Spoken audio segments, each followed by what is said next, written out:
کس کے خاطر؟ محمد رسول اللہ کے خاطر۔ لیکن آج کے حالات کو دیکھیے کہ اپنے آپ کو مسلمان کہنے کے باوجود، روزہ رکھنے کے باوجود، قرآن پڑھنے کے باوجود، ہم و آپ حضرات کیا کرتے ہیں؟ دینی مدارس میں توہین کرتے ہیں، اکابرین کی توہین کرتے ہیں، علماء کرام کی توہین کرتے ہیں، علماء کرام کی توہین کے ساتھ ساتھ نبی کی توہین بھی کی۔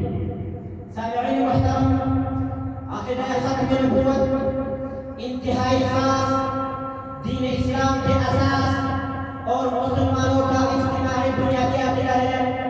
جس طرح دین اسلام کے یہ ارکان خمسہ پر ایمان رکھنا ضروری ہے، اسی طرح ہمارے پیارے حضرت محمد مصطفیٰ صلی اللہ علیہ وسلم کے عقیدہ ختم نبوت پر بھی